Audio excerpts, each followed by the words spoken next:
बंधु माने आपणकर जदि वृष राशि होइथाय तेबे भिडियोटी को स्किप न करी थरे मात्र शेष पर्यंत निश्चय देखंतु कारण आजिर एही भिडियोटी वृष राशि व्यक्ति विशेष मानक पई बहुत ही खास हेबाकु जाउछि। तो आपण निजर गुरुत्वपूर्ण समय मध्यरु 10 मिनिट समय निज पई दियंतु एवं निजर भविष्यत विषय जानंतु।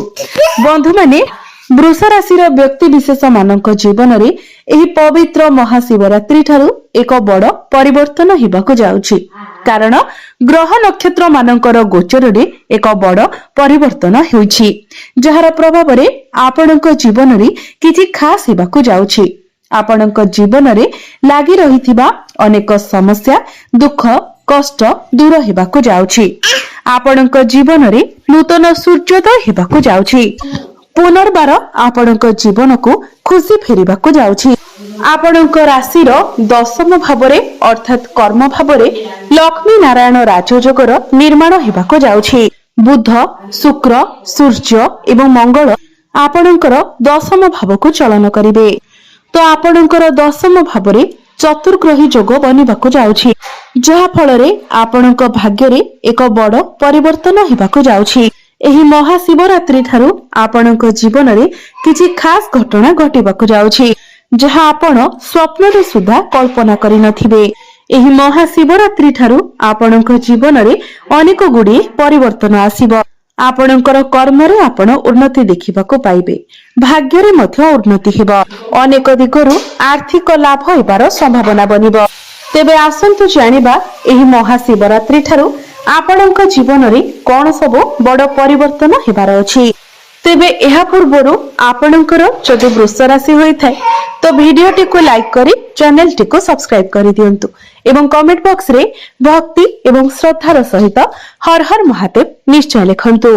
बंधु माने पूर्वरु आपणक राशि रे ग्रह मानकर स्थिति किछि एभली थिला जे जहा फल रे आपणकर स्वास्थ्य जनित समस्या देखा देउथिला। परिश्रम अनुसार आपनको फल प्राप्ति होई पारु नथिला।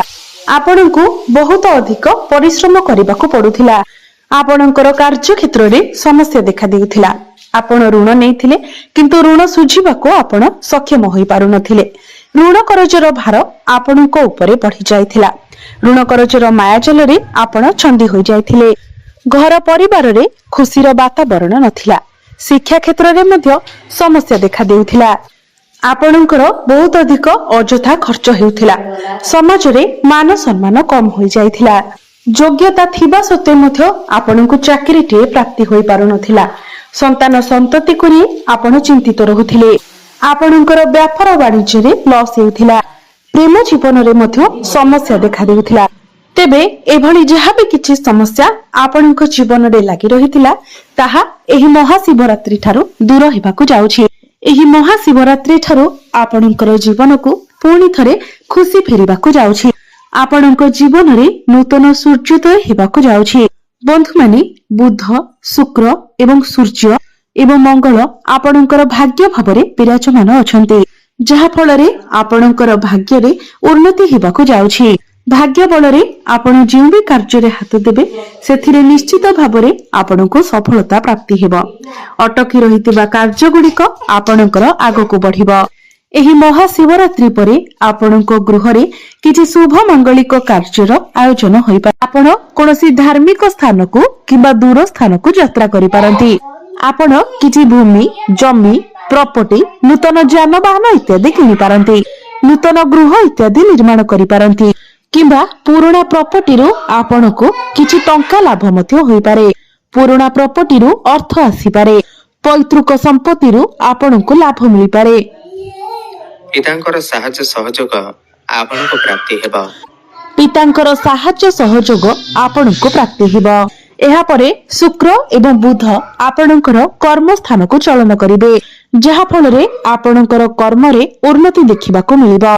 जो माने बेरोजगार थिले जो मानक निकट रे कोनोसी चाकरी बाकरी नथिला तो एही महाशिवरात्रि परे सेमानकु नूतन चाकरी प्राप्ति होई पारे। नूतन चाकरी प्राप्ति हेबार जोग बनु अछि। जदि आपण पूर्वरु चाकरी करिसेंती तो आपणकर प्रमोशन हेबार जोग बनुछि। आपणकर कर्म क्षेत्र रे ट्रांसफर होई पारे किंबा कोनोसी एमएनसी कंपनी रू आपनको जॉब ऑफर मध्य आसीपारे। आपण आपणकर काम कार्य को नहीं विदेश यात्रा मध्य करि पारंती। ऊपर ऑफिसरकर सपोर्ट आपनको प्राप्ति हेबो। सरकारी क्षेत्र रे विशेष लाभ प्राप्ति हेबो। आपणक पाखको नुआ नुआ काम आसीबो। आपणकर दायित्व मध्य बढ़िबो। पूर्वरु आपणकर मांकर स्वास्थ्य रे जदि किछि समस्या लागि रहिथिला तो से सब दूर होई जिवो। मांक सहित आपणकर संपर्क बहुत भल रहिबो। आपणकर पंचम भावर अधिपति बुध मध्य दशम भाव को चलन करिवे, जहा फल रे जे दंपति माने दीर्घ दिन धरी संतानर कामना करुथिले, संतान सुखरु वंचित थिले, सेमानंकु संतान सुख प्राप्ति हेबो। एवं जदि आपणकर संतान अछंती तो संतानंक तरफरु आपणको किछि खुशी खबर मिलि पारे। आपणकर संतानंक पई आपण समाज रे प्रशंसित हेबे। जो माने प्रेम क्षेत्र रे अछंती सेमानंकु अनेक शुभ फल प्राप्ति हेबो। प्रेम जीवन रे लागि रहिथिबा समस्त समस्यारु आपणको मुक्ति मिलिबो। आपणको जीवन रे केही नूतन पार्टनर आसी पारंती। काहा सहित आपणकर संपर्क मजबूत होई पारे। आपणको भ्रमण सुख प्राप्ति हेबो। जो मानकर कथावार्ता बंद होई जाइथिला, ब्रेकअप आदि होई जाइथिला, सेमानंक मध्यरे पुणी थरे कथावार्ता होई पारे, पैचअप होई पारे। जो मानकर विवाह बयस होई जाइछि सेमानकर घर को विवाह प्रस्ताव मान आसीबो एवं विवाह मध्य फाइनल होई जिवो। शिक्षा क्षेत्र रे आपण बहुत अधिक उन्नति प्रगति करिवे। एही महाशिवरात्रि परे आपण आपणकर शिक्षा क्षेत्र रे किछि ना किछि बड़ परिवर्तन निश्चित भाबरे करिवे। मन पसंदर कॉलेज रे आपणकर एडमिशन होई पारे। एही महाशिवरात्रि परे जदि आपणकर किछि एग्जाम अछि, कॉम्पिटिटिव एग्जाम अछि, सरकारी स्तर रे किछि परीक्षा अछि, प्रतियोगितामूलक परीक्षा अछि, तो सेथिरे आपणको शुभ फल प्राप्ति हेबो। जदि आपण किछि कंपटीशन रे पार्टिसिपेट करूछंती, स्पोर्ट्स रे पार्टिसिपेट करूछंती, तबे सेथिरे मध्य आपणको शुभ फल प्राप्ति हेबो। जेहेतु शुक्र आपणकर षष्ठ भावर अधिपति होई दशम भावको केंद्र को चलन करूछंती, तो जो व्यक्ति विशेष माने पूर्वरु ऋण करजर मायाजाल रे फसी रहिथिले, ऋण करज सुझिबाको आपण सक्षम होई पारु नथिले, तो आपण आपणकर समस्त ऋण करजरु मुक्ति पाई जिवे। समस्त शत्रु मानक थारु मध्य आपणको मुक्ति मिलिबो। राहु आपणकर दशम भावरे चलन करुथिबारु आपण समस्त कार्य को स्मार्ट वे रे करबाको पसंद करिवे। कम परिश्रम रे आपणको बहुत अधिक सफलता प्राप्ति हेबो। आकस्मिक धन प्राप्ति हेबार जोग बनिबो, कारण गुरु आपणकर धन भावरे चलन करूछंती, तो आपणको आकस्मिक धन प्राप्ति हेबो। एही महाशिवरात्रि परे आपण निजे देखिबे आपणक हातको मोटा अंकर अर्थ आसीबो। विभिन्न दिगरु आपणक पाखको अर्थ आसीबो। आपणकर डेली इनकम बढ़िबा सहित आपणकर फाइनेंशियल ग्रोथ हेबो। आपणकर बैंक बैलेंस मध्य बढ़िबो। जो माने शेयर मार्केट, स्टॉक मार्केट एवं ट्रेडिंग रे काम करूछंती सेमानंकु आकस्मिक धन प्राप्ति हेबो। धन कमाइबा पई नुआ नुआ रास्ता आपनकु मिल जिवो। जो माने विदेश जिबाको चाहुथिले सेमानंकर सेही इच्छा मध्य पूर्ण हेबो। जो माने मेडिकल फील्ड रे काम करूछंती, हॉस्पिटल लाइन रे अछंती एवं जो माने कंस्ट्रक्शन रो काम करूछंती, beauty parlour, stationery shop, finance रे काम करूछंती, ट्रैवल एंड टूर रो काम करूछंती, टेक्निकल फील्ड, आईटी सेक्टर रे अछंती, सेमानंकु एई सब क्षेत्र रे अनेक शुभ फल प्राप्ति हेबो। जो माने ऑनलाइन रे काम करूछंती, डिजिटल मार्केटिंग रो काम करूछंती, सेमानंकु मध्य अनेक शुभ फल प्राप्ति हेबो। जो व्यक्ति विशेष माने व्यापार वाणिज्य करूछंती सेमाने एही महाशिवरात्रि ठारू अनेक उन्नति प्रगति करिवे। नूतन व्यापार वाणिज्य आपण आरंभ करि पारंती। बिजनेस रे आपणकर ग्राहक संख्या वृद्धि पाइबो। आपणकर वैवाहिक दाम्पत्य जीवन मध्य सुखमय रहिबो।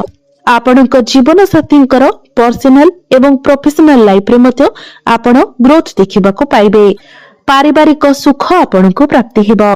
आपण बहुत अधिक छोट मोट जागा को यात्रा करि पारंती। बड़ भाई भौणीक सहित संपर्क आपणकर मजबूत बनिबो। पूर्वरु जदि आपणकर किछि स्वास्थ्यगत समस्या लागि रहुथिला तो समस्त स्वास्थ्यगत समस्यारू आपणको मुक्ति मिलिबो। आपण निजको स्वास्थ्यवान अनुभव करिवे। ସୂର୍ଯ୍ୟ ଆପଣଙ୍କର ଦଶମ ଭାବକୁ ଚଳନ କରୁଥିବାରୁ ଆପଣଙ୍କର କର୍ମରେ ଉନ୍ନତି ହେବା ସହିତ ସମାଜରେ ଆପଣଙ୍କର ମାନ ସମ୍ମାନ ବଢିବ। ଆପଣଙ୍କର ଲୋକପ୍ରିୟତା ବଢିବ। ତେବେ ଅଧିକ ଶୁଭ ଫଳ ପ୍ରାପ୍ତି କରିବା ପାଇଁ ଆପଣ ପ୍ରତ୍ୟେକ ଦିନ ଶୁକ୍ରଙ୍କର ବୀଜ ମନ୍ତ୍ର 108 ଥର ଜପ କରନ୍ତୁ। ପ୍ରତ୍ୟେକ ଦିନ ଆପଣ ମା ଲକ୍ଷ୍ମୀଙ୍କର ଆରାଧନା କରନ୍ତୁ। ପ୍ରତ୍ୟେକ ଦିନ ସନ୍ଧ୍ୟା ସମୟରେ ଆପଣ ହନୁମାନ ଚାଳିସାର ପାଠ କରନ୍ତୁ ଏବଂ ପ୍ରତ୍ୟେକ ଦିନ ସକାଳ ସମୟରେ ଆପଣ ଓମ୍ ନମଃ ଶିବାୟ ମନ୍ତ୍ର 108 ଥର ଜପ କରନ୍ତୁ। ଆପଣଙ୍କୁ ଅଧିକ ମାତ୍ରାରେ ଶୁଭ ଫଳ ପ୍ରାପ୍ତି ହେବ ଏବଂ ଆପଣଙ୍କର ଭାଗ୍ୟରେ ମଧ୍ୟ ଉନ୍ନତି ଆସିବ।